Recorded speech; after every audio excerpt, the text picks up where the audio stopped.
Hi guys, it's Rob from Access. We're at E3 and I'm with Lorne Lanning. Nice to meet you, Lorne. How are you? Oh, I'm great. How you doing? How's your E3 going so far? Well, it just started, but so far so good. We got the game running in time at 60 frames per second. Close cool then. Yeah. So, new and tasty. This isn't just an HD remaster of the game. You built the game from the ground up. Yeah.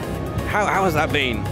Well, originally, we archived all the assets to the original game, but they were all pre-rendered, so it was running bitmaps. Yeah. But it was all 3D models that were actually quite high res. We archived all of those in 1997. We pulled all of that out. That was like $3 million worth of databases.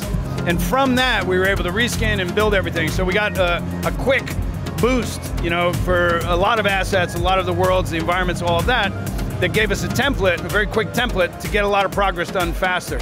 And then from there, we still had to invest, you know, a few million more dollars because we brought it over onto a Unity engine. And so now Abe is running in real-time 3D.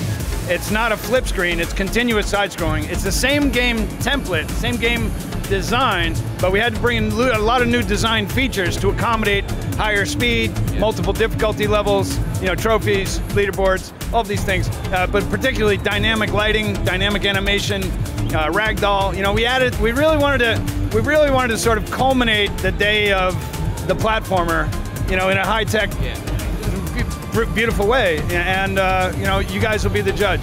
So Abe's been on a really interesting journey, specifically on PlayStation brands, because he was on PlayStation 1 originally, and then it kind of went away, and just emotionally for you, how does it feel to see Abe finally back on PlayStation 4, just looking better than ever? It must be pretty satisfying. Well, you know, it's wonderful, and the amazing thing is Sony's been really wonderful, and when we originally released the game back in '97, there was a number of people that would be in sales or marketing or biz dev at Sony, and they're still there today. And so when we brought this game back, they were excited and they were, you know, supportive, and they've given us a booth with some kiosks to play here. It's extremely generous of them. They didn't have to do that.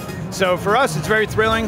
You know, I think the PlayStation 4 is just an amazing machine, and being out there on it with Abe, that was kind of introduced back with the first PlayStation 1, you know, it's very nostalgic feeling for us. You know, we're getting a little teary-eyed on it, but we're excited. It must be also really exciting for you to have this whole new generation of gamers who've never really experienced Oddworld or Abe before. What would you say to those gamers? What can they expect? Because it's not it's not a traditional kind of platform. You know, it's got this really weird quirks to it, and you know, what can guys expect who've never played Oddworld before? Well, one of the things that's a key signature to Oddworld was we always wanted to be very high in satire and comedy and humor, you know, but at the same time very brutal. You know, so we try to find this balance between sort of charming and endearing and empathetic. You know, Abe was always about what if he could save people rather than just killing people.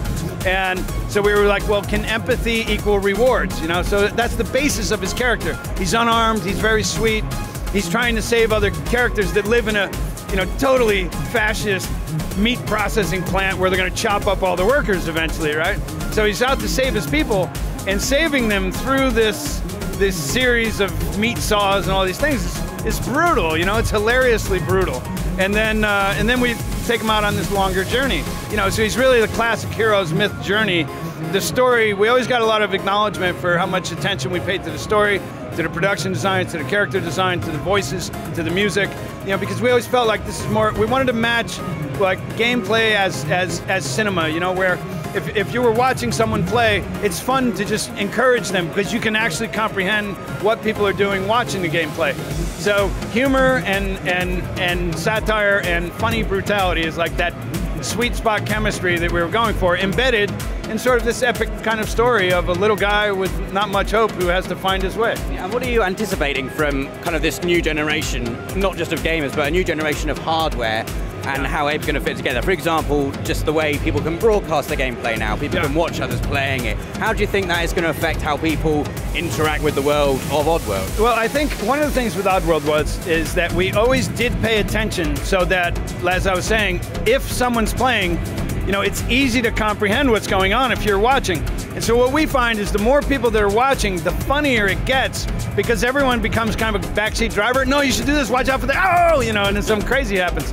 And I think with the sharing and the live streaming, I think it'll have a lot of entertainment value on that, but we haven't done it yet, you know? So when we start doing it, I think it'll be a learning experience. Hopefully it's a really popular one. We added some other things in, like we have ragdoll on all the characters now. So some really funny moments emerge just with the way they get bent around and situations they get in, and series of mishaps that we never could have predicted, you know, because it's usually physics. But I think the nature of the characters, the voices, we had a lot more voices in, you know, because we're going for that humor and depth. And I think the combination of those events is going to make it more sort of like hilarious, really, you know, and fun to watch, even if you're not playing. So really, when it comes to sharing, when it comes to Twitch, when it comes to YouTube, you know, and all the possibilities that are going to come from that, whether it's uploading to YouTube or sharing on Twitch and Ustream on real time, we're really curious to see how it'll go. I think it'll go well because we always treated it like cinema, you know, that it should sound like a movie, but you never know until the audience gets their hands on it. So fingers crossed, hopefully they really enjoy it. Well, thank you so much for your time, Hey, Ron. it's my Absolutely pleasure. fantastic meeting you. It's great meeting you. You guys, make sure you stay tuned to the channel. Make sure you subscribe because we've got loads more videos coming from E3. See you soon.